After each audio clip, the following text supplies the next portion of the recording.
Ooh, this is a long one. 6.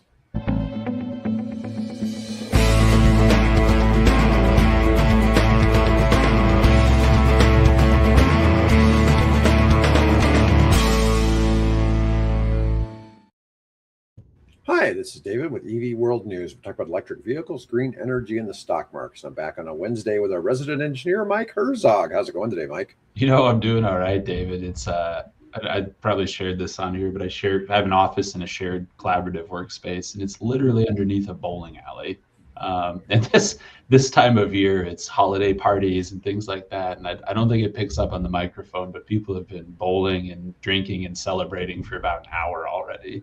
It's making me disappointed. I'm sitting here in the office and not up there having fun, but But you know, if you're not from Nebraska, Nebraska is kind of known for its day drinking to start with.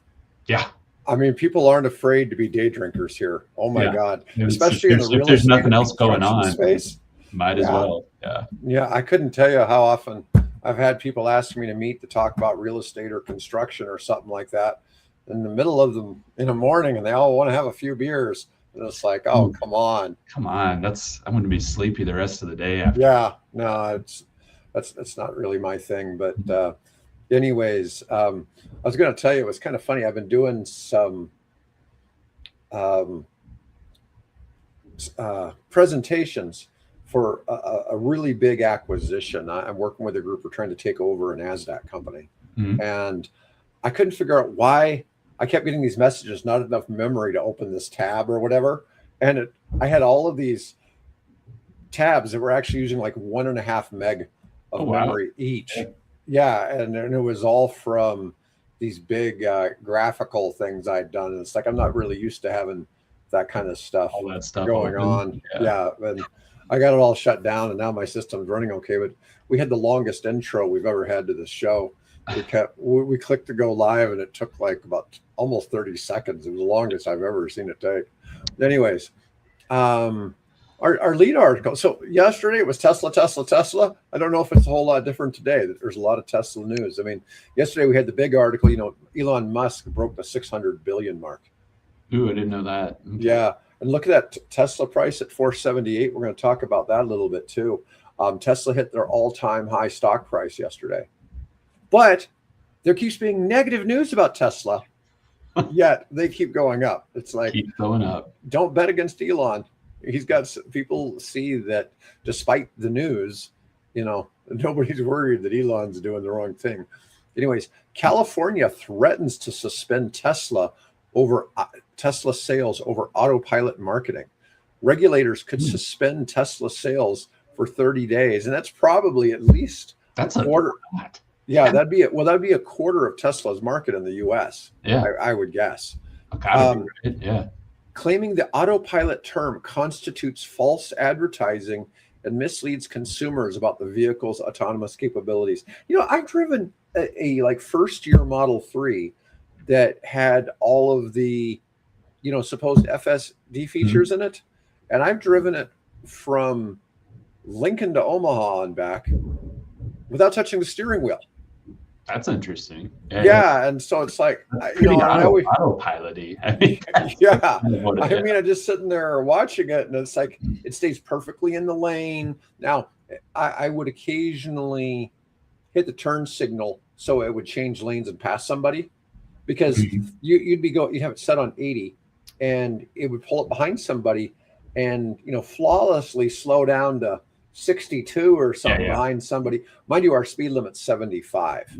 Okay, so it's not. I've noticed that too with the match speed or the adaptive cruise control. You can get into that where it's, God, why am I going so slow? And because you're not hitting the brakes, it just kind of glides in there and adjusts itself. Yeah, I mean, it may be a misnomer to call it autopilot, but if you're in an airplane and you have, you always set once you start getting to a certain altitude after you've taken off, you always set it on autopilot. It's not like you're not still sitting there monitoring the controls. And that's what it is. It's not like that's not freedom to like read a book, or do something. You're still watching, but the basic functions and everything like that are just automated. Yeah. I mean, I'm just saying, and there's still, when you're flying, you're still constantly, communicating with the tower, you're watching things, gauges, you're doing anything you would be in a car. I mean, you're ready to go. It's just it's not as active. I don't know. I think that's a bit of, let's see if we can do a gotcha on Elon. That's what it sounds like. I guess I don't know to what end they want to push back on. You know what I mean? Of like, just don't call it autopilot, call it auto assisted. Something like that. I don't know. I don't know what you would do different. Yeah, I don't know. It seems still like a reasonable name to me, regardless of what people may want to believe. Oh my God, Oklo's down another 6% today, 78.50. That's crazy when you figure. Remember, I was telling you I bought it at 115 and sold it at like 175, and now it's like $100 below that. Wow. I mean, that's crazy that it did that dip. Anyways, Tesla hit a record high yesterday of $489.88, with investors seemingly unconcerned about the regulatory risks. Well, people don't really care about Tesla. I mean, about California, right? It's just not that big of a deal. This regulatory action comes as Tesla simultaneously tests driverless robotaxis in Austin, creating a complex narrative around autonomous vehicle marketing versus actual capabilities. Well, I don't know about that. That's just marketing. I don't know. I don't know. I don't know. I don't find it deceptive, but there are people who complain. I have had complaints from people who've bought 2025 or 2026 Teslas that owned older ones, that the new ones, the self-driving features are more restrictive. They really make you touch the steering wheel more. Now look, the Tesla stock's down to 478, so it went back down $10, or $11. It says down 2.33%. But that's crazy though that it hit an all-time high yesterday. I mean, it's just nuts to think about that it keeps doing that. Elon just needs it to get to, what is it, 10 billion in market cap, and then he can be a trillionaire. Bonus, yeah. He becomes a trillionaire. Well, he gets all these stock bonuses. That'll push him up to being a trillionaire. Anyways, Tesla's testing driverless robotaxis in Austin. Analysts predict there'll be 1 million driverless Teslas by 2035. So in the next 10 years, that's 100,000 a year. That's not really a very big number, honestly. Well, I'm trying to think too. If the vehicles basically have all that in there and it's an on-off switch that's ready to go, I mean, that could change really quickly. You could build that fleet out very fast. Let's see. Tesla's begun testing the fully driverless robotaxis in Austin, a major milestone toward commercial autonomous vehicle deployment. Analysts predict 1 million by 2035, representing massive growth potential in the autonomous ride-hailing market. This news contributed to Tesla's stock surge, demonstrating investor confidence in the company's autonomous future despite regulatory challenges. The thing of this is, when I think of the robotaxis, though, I still think of like the Model Y. It's not this new Tesla robotaxi that has no steering wheel and has no pedals and all that. It's still just a car, right? You could drive if you had to. I envision sending my Model Y out to pick up people and go earn extra money for me in the evening time, right? That's how I look at it. But the thing is, electricity is so much cheaper than gas, and it's so much cleaner. It makes a lot of sense, and you're starting to get a lot of people who really aren't interested in driving. Yeah, it's amazing. I've got, my kids aren't driving age yet, but it's a conversation like, you guys want to drive, right? Like, oh yeah, but you talk to so many people, and driving age here is 16 is most places, and they're 18. I just never got my license. What? And we're a driving city. This isn't New York or Chicago or places where there's good public transit and hard to park. Like, you have to drive here. I think realistically, so if you figure the driver of like an Uber is half the cost, okay, and then you cut the cost of operating in half because you have these ultra efficient vehicles out driving and doing this work, and electricity being, the cost it is, if you were, if a couple mile trip went from being $20 plus tip to $5 at no tip, I mean, you're really not talking a lot of money. I mean, you think about it, if the average car in the United States costs about $1,000 a month to own and operate, so that's $33 a day.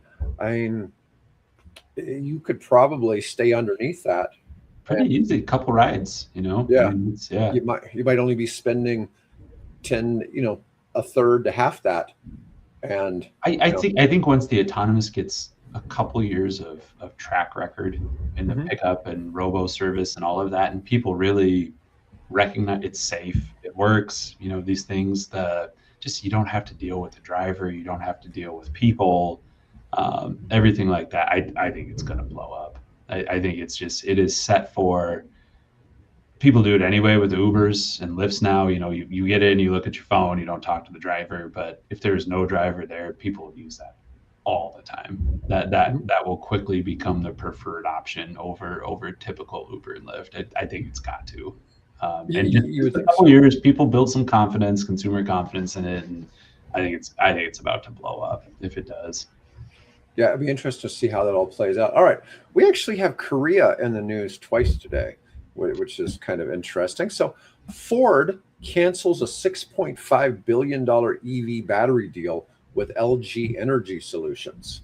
Now, yesterday, Ford canceled a $19.5 billion charge against their Ford F-150 Lightning manufacturing. Now, their news yesterday did not talk about the Mach-E. It only talked about the Lightning, and that really has been a disappointment for them. But when you're building $60,000 to $90,000 EVs, it may not have been the right market fit for Ford, right? But Ford really has sold a lot of EVs. I mean, for a while they were number 2 behind Tesla when they first started launching them, and you had a lot of early adopters, and then it just kind of I don't know how to read. Out. I don't know how to read Ford and what they're doing, because you see Farley's comments previous to this about EVs are the future. We're getting smoked by the Chinese vehicles. We need to adapt. We need to adopt and change all of this. And the Ford, the Lightning was such an outlier in that space in a positive way. I mean, it was an American product. Truck owners seemed to like it. F-150 owners seemed to like it going forward, and you had that differentiator. So to walk away from it's just I don't understand. I don't quite get it. I didn't find any good LinkedIn articles to share today, but there was a whole bunch of them where people are basically bashing the EV industry, saying, "Oh, this is the end of EVs or whatever," and it's just like, you dumbass. I mean, this is Ford. Okay, it's like what percentage of the EV market does Ford have? Yeah, I mean, Ford's just going to go out of business because they can't sell cars. It's not going to be an issue of EVs. People are like, "Oh, Tesla will be next," and it's like, no. I'm just like, you just don't get it, it's so wild. It's the American perspective, and it's like, oh, if Ford can't cut it, nobody can cut it, and we're way behind the rest of the world the way this is looking and adapting and adoption of EVs out in that space. Like we're not driving the ship on this anymore at all. Yeah, those of you that have watched the show long enough know I'm more of an economist than I am a tech guy, and I look at so much of this from the market dynamics. I mean, what do we have going on?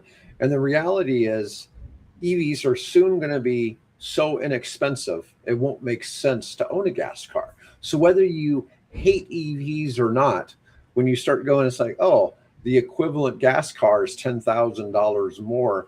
Do I really want to pay extra to drive a gas car that needs more maintenance?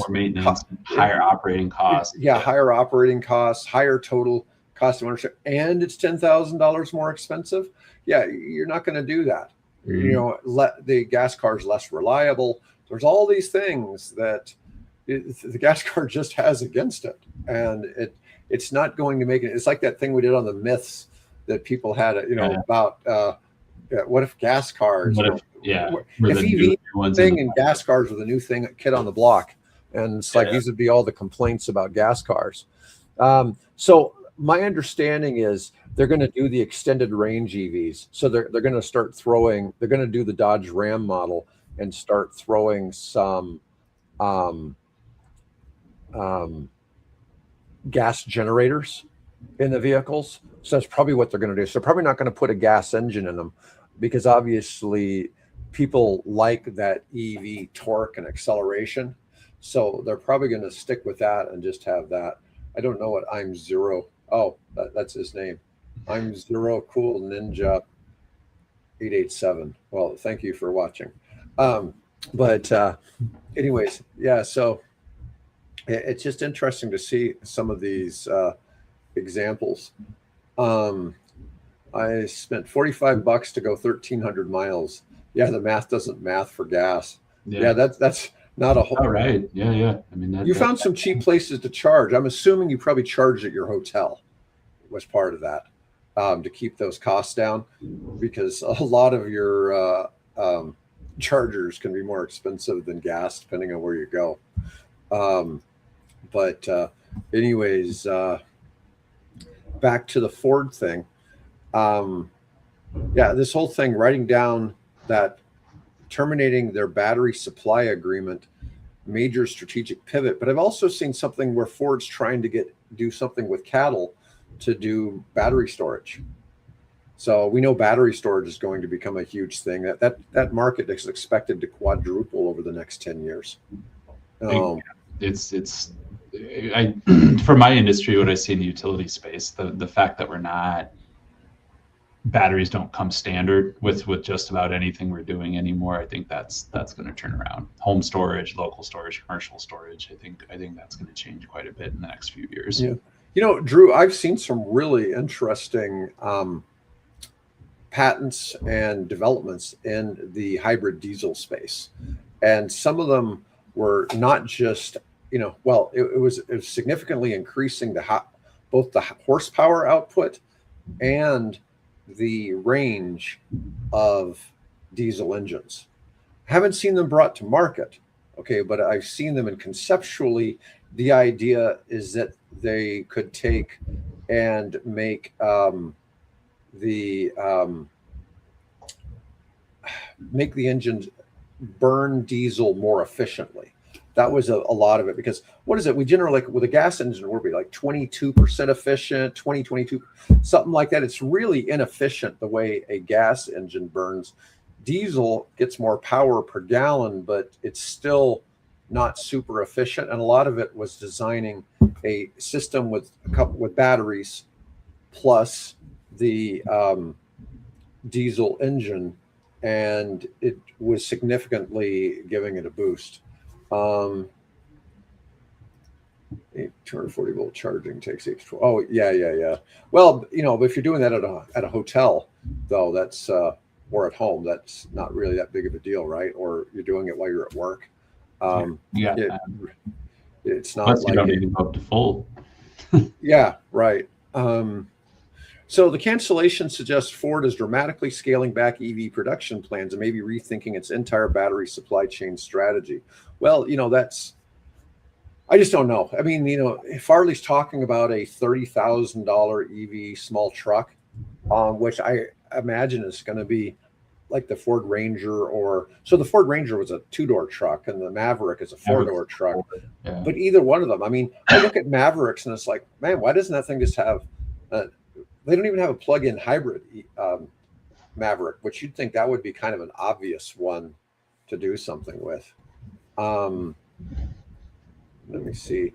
Diesel generation of electric, not pure. Yeah. So part of what we're talking about there is Ram Charger model kind of thing. Right. Yeah, like the Dodge Ram. But you could do it even with big trucks. I mean, there's no reason that your big trucks couldn't have a bit of both. And an REV could be set to a single RPM to improve performance. I'm not going to pretend I can say whether that works or not. All right. 16 states sue the Trump administration over frozen EV charging funds. And this isn't necessarily something new, but Reuters decided they needed to do an article about this yesterday. 16 states plus DC filed a federal lawsuit after the Trump administration suspended $2.5 billion in EV charging. I assume that this is NEVI it's talking about. It's gotta be NEVI, yeah. Yeah. States argue the suspension violates federal law and will stall critical charging network expansion, harming both consumers and the EV market. Have you seen anything new on NEVI here in Nebraska? In the past couple of months, I've seen a couple of states put out bids and RFPs for this, but I don't know. I don't know if things are moving forward or if they're still allocating any funds. I asked state agencies quite a bit on a lot of these topics just because things change very rapidly, and things that had been allocated and put out there and even distributed in some cases can get clawed back, but then some stuff's still out there and just lingering. I know NEVI, we've talked about it so much, was just a poster child of, hey, the incoming administration of we need to get rid of this. It's all this money is out there and we've produced one charger. Not necessarily the truth. I mean, the money hadn't been spent in these cases, but everything I've seen, people are still asking for it and asking for RFPs to install these things. But if it's frozen, then it's not going to go anywhere, and maybe they just had to get it in before year end. But I can't say for certain just because that stuff changes so darn fast, depending on which bucket of money it comes out of. Drew, on the solid state batteries and aluminum oxide, there's no question there's a few architectures that do charge faster than LFP. Obviously, the solid state batteries all charge faster and are more energy dense. The thing I haven't seen anybody come out with is like, what does it actually cost to make a solid state battery? That's the reason we don't have them in anything yet. They're probably still 5x what a lithium ion battery is. And that would put us back in 2000, probably about 2014, 2015 prices for batteries. So we don't want to take that big leap backwards, because switching to something like that would add $30,000 to $50,000 to the price of the car for now. We know it's going to come down. We know, and there's all these great technologies, and within 10 years, maybe those solid state batteries will be coming out for massive discount to where they are now. It's just that we look at LFP and lithium ion batteries, they keep going down. We were talking yesterday, battery storage systems are down to $117 a kilowatt now. Wow. Yeah. So that's cheap. Phyto mining. I don't know what phyto mining is, but we talk sometimes about rare earth stuff. Hell, Bill even had somebody protest one of our articles about, lithium mining in the Thacker Pass.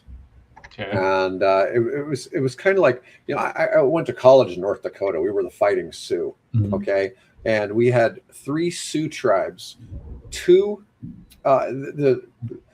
University of North Dakota had to call the football team or call the sports teams. We were the Fighting Sioux by treaty with the Sioux Indians. Okay.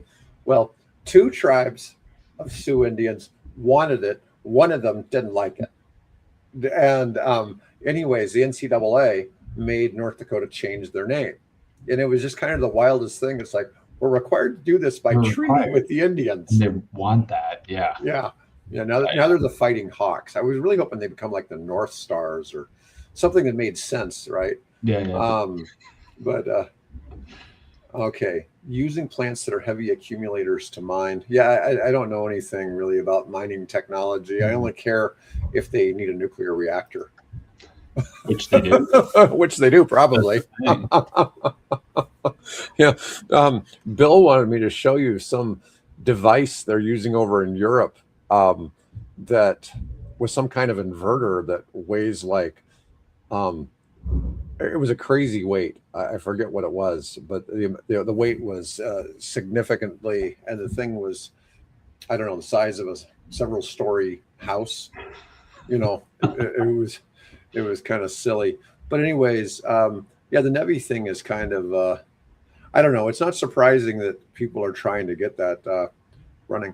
A company called Sunrun and NRG Energy are partnering to create a large-scale virtual power plant in Texas using home battery systems to help ERCOT manage surging electricity demand. the virtual power plant aggregates thousands of residential batteries to act as a distributed grid resources, providing peak demand relief without building new power plants. This is a paradigm shift in grid management, using EVs and home batteries as flexible grid assets rather than just loads. Well, we've known that vehicle to grid. This is home to grid. I mean, it's home to grid, and it's a federal statute that came out, a federal order, FERC 2222. You have to allow the aggregation of these small assets to participate in power market activities. And it's to spur things like that of, we have these technologies, we have this stuff sitting here, let's be creative about how we operate the grid.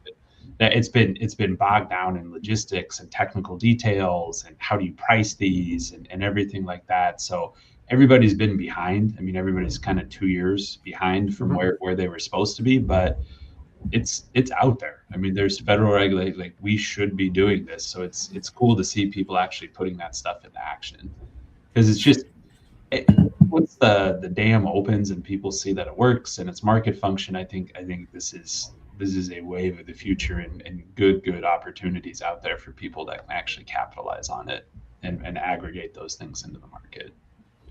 No, it's fascinating to see, and Tesla is now starting to do some things so that their cars can be used in this. There's limitations. I mean, especially older vehicles, they just weren't made for it.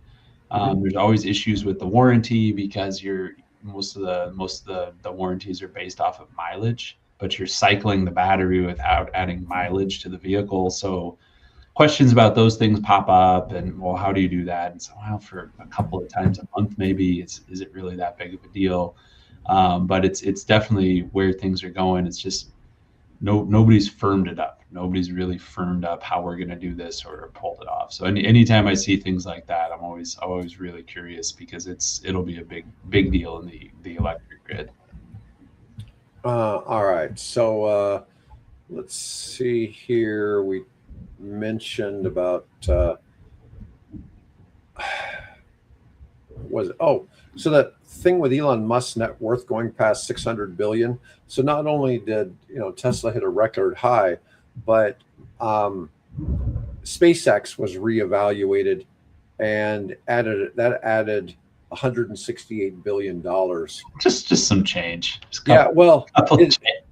His company SpaceX is currently valued at 800 billion.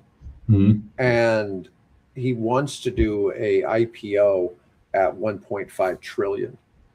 Oof. And so it'll probably push him over $1 trillion. Just that. When that goes public. Yeah, SpaceX isn't valued as high as Tesla, but Musk only owns 10% of Tesla. Okay, whereas he owns, I don't know what percentage of SpaceX, but I imagine it's north of 80%. Right? I mean, because it's his company. But there are people who do have shares. You have shares of it? Okay. And there is actually a trading market. The shares sell for like $4.21 a share or something like that. There is something to it. Let's see here. All right. You're going to love this one. Toyota invests in, man, we should have people guess what it is in the chat. I mean, this one is just so off base. Toyota invests in, they moved out of gas or hydrogen. No, unfortunately, it's hydrogen. Toyota invests in a company called First Element Fuel to boost U.S. hydrogen network. It is hydrogen? Dang, Toyota. Just when we think people are giving up on hydrogen, somebody breathes some fresh air into it. I'm sure the hydrogen lovers are. I mean, I get people all the time trying to tell me about all the great things with hydrogen. It's like, you realize it costs 6 times as much to put it in a car as it does to put electricity in there. And it's about twice as expensive as diesel. I mean, let me see.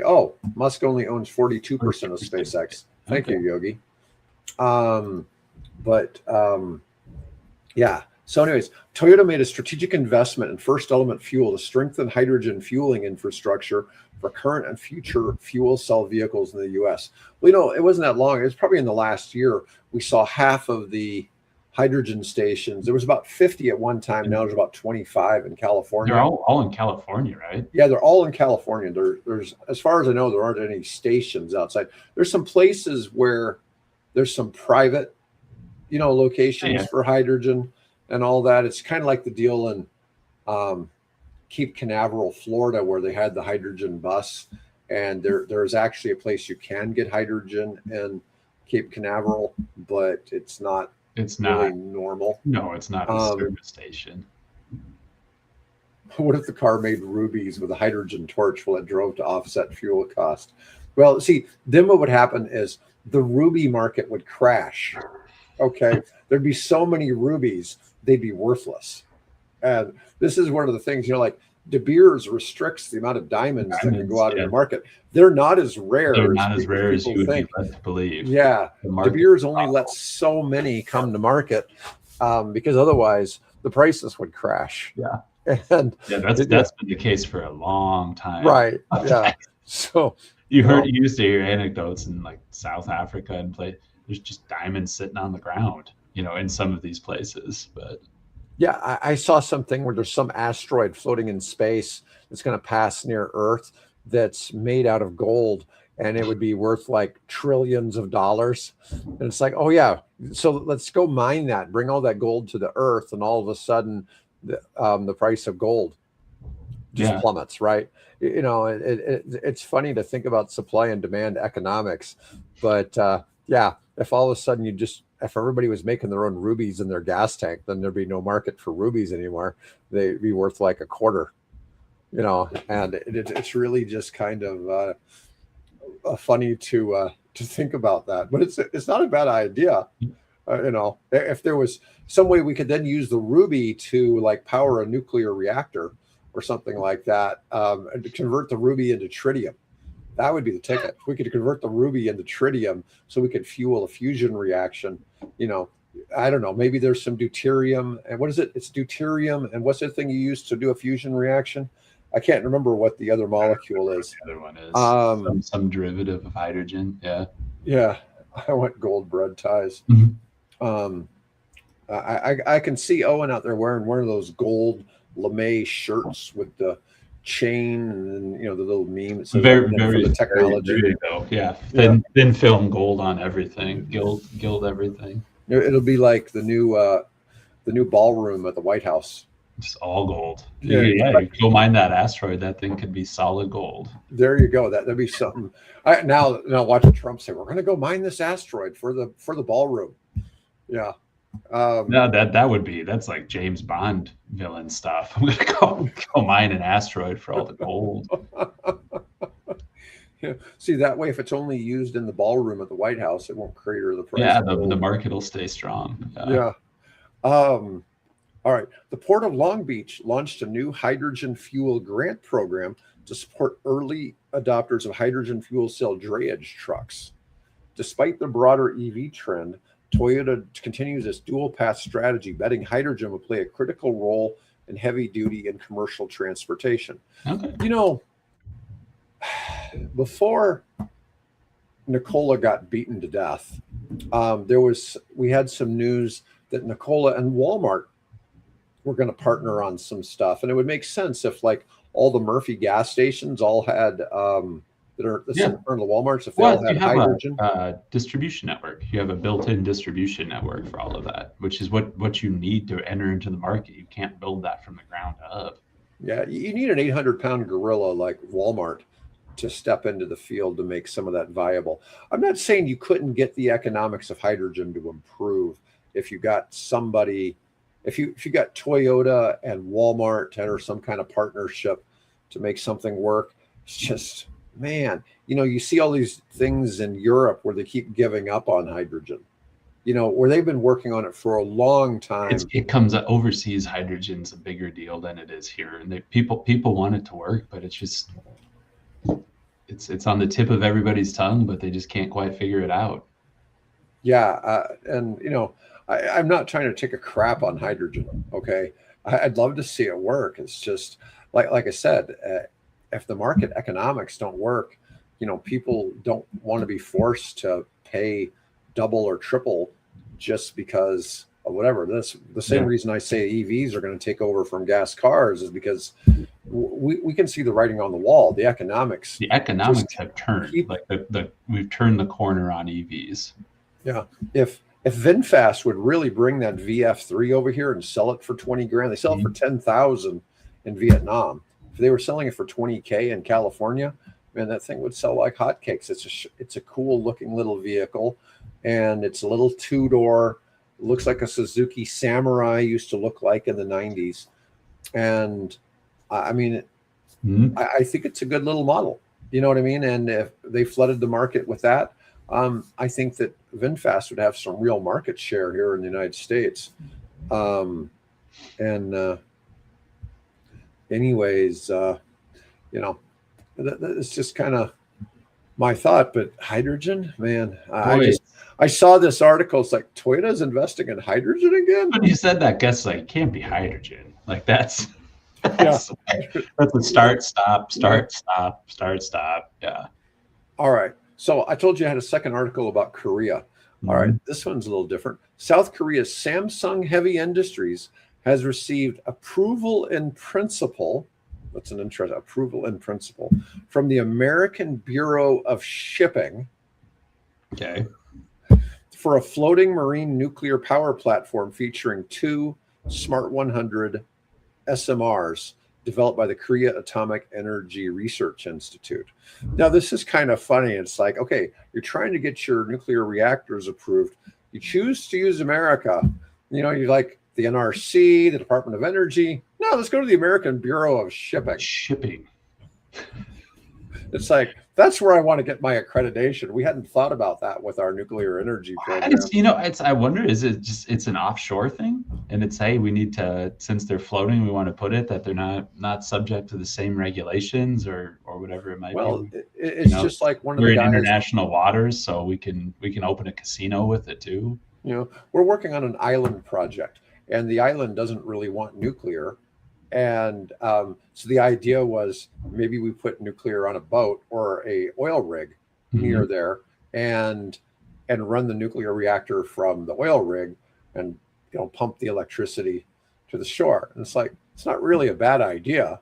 I like the one guy's idea better though, where we donate land to the Department of Energy, and so then it applies federal law instead of territory. Local. Yeah. But anyways, as part of the novel concept class approval process, the American Bureau of Shipping grants an approval in principle in the early conceptual design phase to assist the client in demonstrating project feasibility to its project partners and regulatory bodies. I'm guessing this one's probably pretty easy to get. I'm just like, the Bureau of Shipping. I didn't even know that was a thing. No, I'm a special agent with the American Bureau of Shipping. But yeah, I don't know. At least it's not called the Federal Bureau of Shipping. Yeah. It's the BS. I mean, it's the the ABS, the American BS. Yeah. Yeah, it does call it the ABS as their thing. Wow, that was kind of surprising. But so the idea of a floating SMR nuclear reactor setup isn't completely new, because the first SMRs deployed in the world were in 2020 in Russia. They got some up in the what do you call it, Siberia, up on the northern coast where they have mining, and they have 300 megawatts of small modular reactors on a boat, and it produces all the energy for the mining operations and the city. Okay. And I'm assuming they probably burned coal before that, and it's easier just to have that than worrying about the logistics of getting coal, or maybe they were shipping diesel. Who knows? Yeah, they do. Whatever. If you're shipping anything up there, it's going to be very expensive. Yeah, and they were probably having issues with, shipments not arriving on time, right? And so this probably solved the problem. But it looks kind of like a Russian submarine. let's see. I guess it's probably a good design for it, though, right? Mhm. So here it is, the Samsung FSMR, floating small modular reactor. So it does look kind of like a atomic sub. There's a cutaway. It's got a bunch of propane tanks, it looks like. Now, I don't know what those are, but yeah, that's their look. Which I thought, it's not crazy when you think of some of that, like how much of our Navy is nuclear powered at this right. point. I mean, there's floating reactors and submerged reactors all over the place. I'm sure if an aircraft carrier is parked, you could probably run an extension cord and charge up your Probably. I car. mean, realistically, I mean, maybe not your car, but to support like ground operations. I mean, Right. I bet there's a method out there for that. Let's see. The Smart 100 is an advanced version of the original Smart design, which became the world's first SMR to receive standard design approval in mid 2012. Smart is a 330 megawatt T. Megawatt. I'm used to MWE for megawatt energy. MWT. A pressurized water reactor. So if it's a pressurized water reactor, we know it's Gen 3. With integral steam generators and advanced safety features. The unit is designed for electrical generation up to 100 MWEs, megawatt energy, as well as thermal applications such as seawater desalination with a 60-year design life and 3-year refueling cycle. So those all sound like reasonable numbers for a third gen. Let me see. The Smart 100 offers increased thermal output, rising from 330 megawatts to 365, and its electrical has been boosted from 100 to 110. That's a lot of thermal. Mm-hmm. Wow, that's a big difference. It's interesting when we look at the different reactor designs, because some of them, there is this one company that just went public, and I can't. It's their stock ticker symbol is NKLR, and the stock. It had a nice IPO, and then it's just been progressively cratering. But they have a 1 megawatt reactor. I think it produces like 5 megawatts of thermal. Wow. Yeah, and it's much larger than you'd expect. It takes up for 1 megawatt. Remember, we've looked at some HTGR designs that were very compact. Two cubic meters Yeah. per megawatt. This one is outhouse. It was this outhouse one. size. Yeah. Well, this one is full 20-foot shipping container size with 1 megawatt plus 5 megawatts of heat. Whereas we were looking at, say, 15 megawatts of electricity with 5 megawatts of heat, taking up the same space from the HTGR style design. So there's lots of different, it's really crazy to think, you'd think there'd only be one way to make nuclear energy, but there's about 8+ different designs that are recognized. There's one in the 4th gen space that nobody's created yet. That's this. It's still got the water, but the idea is that if it works right, it's kind of a combination of an HTGR with a water type reactor that's using the CANDU technology from Canada that makes the tritium.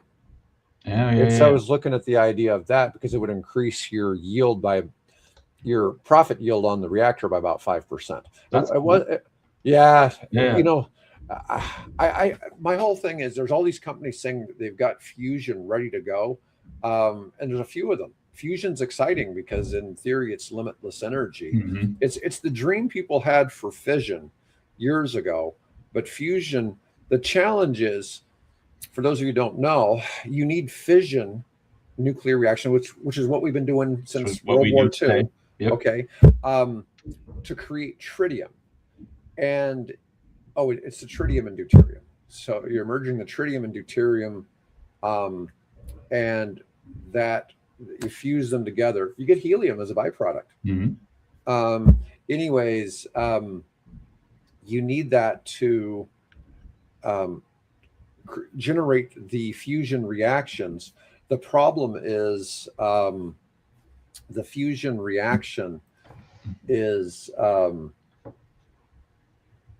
there's not enough tritium in the world, so every fusion reactor requires about 5 times the amount of tritium that exists on the planet.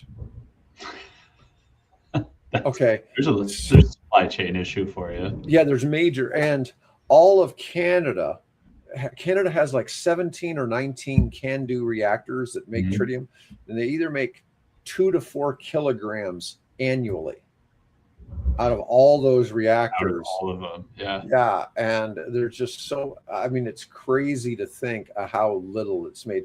There's some way the military can make it too, so there's a couple of ways it can be made, but that's the main one, is coming from these CANDU reactors. And so I'd looked at this other type of technology for fission reactors for Gen 4, and it just, the economics weren't as compelling as I was hoping that it would be. The economic slam dunk to make it necessary. It's like there, yeah, and in fact, maybe it overcomplicates things. Anyways, but that was all I had for today. Which was honestly a fair amount of news to cover. Covered a lot of ground. Oh yeah. The whole Toyota thing with hydrogen. It's like, you're looking at, it's like, okay, you got these big public companies like Toyota and Ford making these decisions. And I'm just like, okay. See, those are ones I wonder, and I don't know enough about the internal working dynamics, but if it's just new people coming into new positions, like, what if we tried hydrogen? A great idea. That's innovative. That's great. Just hydrogen, been around that block before. Yeah, hydrogen. If you're coming from the green energy space, or this just strictly the save the planet space, hydrogen is an impressive solution. Yeah. Okay. The fossil fuels. There's no question. The problem is it's just like fusion. It requires a lot of energy to create hydrogen. And then once you created it, it's hard to store and transport hydrogen. It's really hard to get it to market. And that, because of that, you have all these economic issues. Where we found that hydrogen makes a lot of sense is when you're manufacturing hydrogen at a location that's remote. Yeah. And if you're making it someplace that's remote and you're having supply chain issues, and it's all right there. that it makes sense. We're not saying there's not applications for hydrogen. I hope hydrogen does improve. I think we're both on the same boat. Like, great. What a good product. It's just logistically such a challenge. There's no infrastructure surrounding it today. Yeah, I mean, we've seen some of these things. It's like, hey, if you build this $2 million catamaran, you can use it to make free hydrogen, and it produces so much hydrogen. And I was doing the math. It's like, okay, over 20 years, you basically paid back for the catamaran. Yeah. Yeah, and it's just like, once again, the math just isn't working. And it's like, but it seems like a great idea because we're able to do all this and basically make the hydrogen for free because we're using a solar powered and wind powered catamaran. And it's like, I don't know. I kind of like this TV show, Landman. I know what it is. I haven't watched it though. Yeah, there's only 3 episodes of it, and it's kind of cool. But they crap on wind turbines in the thing, and they're not intellectually honest in some of the things. But the guy who's the actor, he says he actually has people in the oil space come up to him and thank him for the speech he gave in the show, and it's like, yeah, it's not entirely accurate. Okay. There's obviously things. I saw somebody talking about on LinkedIn about how people always want to criticize EVs for the use of cobalt, and that's a funny one because you use cobalt in drilling oil, and making your your cell phone, your laptop batteries, all these, and nobody cared about cobalt until it went into EVs. And a lot of EVs don't use it, so it was just kind of funny. Well,